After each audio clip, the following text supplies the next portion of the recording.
So, Star Wars Battlefront 2 has recently been updated last month in May, and we got a very, very good update with the arcade AI, and as much as I love it, I still think there's a few things that should be added into arcade in terms of AI-ness that I think will be very, very good for the game. Now, of course, there's the big things.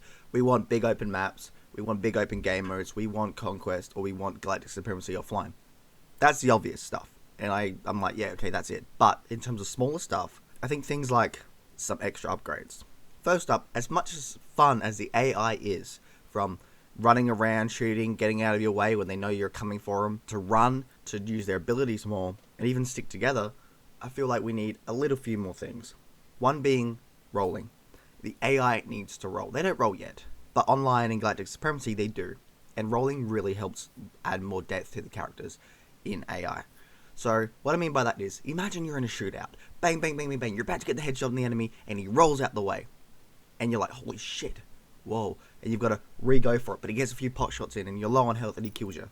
Stuff like that is so much fun, and I think would add a lot of depth to the game in terms of AI-ness that I think really would make me go, wow, that was awesome.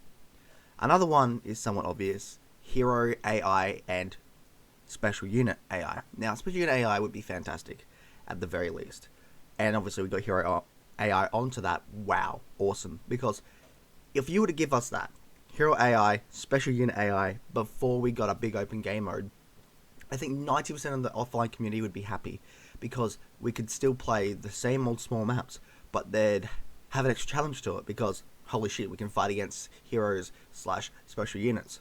That alone would make it far more replayable as it is now. Just as much as when the AI update dropped, I played like 2 hours of arcade straight because I was like, wow, this AI is so different. I'm actually having fun because it's not the same old boring AI. I love that. Another one, which I think is a big one, is the prospect of playing every map with any era. So, for example, play Endor with Clone Troopers, or Endor with the Sequel Trilogy Stormtroopers, or Hoth with Sequel Trilogy Stormtroopers, Clone Troopers, so on and so forth. That would add so much because it's like, you know what, today I want to be a Stormtrooper killing Clone Troopers. Don't know why you would, because the Clone Troopers would technically win realistically, but why not? That would add enough depth. And to be fair, if we ever got rolling out into AI, and maybe some extra tweaks to AI, Special Unit AI and Hero AI, and the ability to play on any map with every era, that's it. You're done. You've literally made a great arcade mode, and most of the arcade fans would wait as long as they needed to get a big game mode added onto that. At least I feel. Because to me, you add that much depth where the game is playable hundreds of times offline, even just a single map, you go from there. Anyway, that's one Sith out. Just a little idea / upgrade I think could happen to Star Wars Battlefront 2 AI Arcade, which is already getting great, and I hope within a few days of making this, they release and say, guess what? You're going to get some arcade updates this month in June. Who knows? We'll have to wait and see. Anyway, one Sith out. Sin Valhalla. Bye.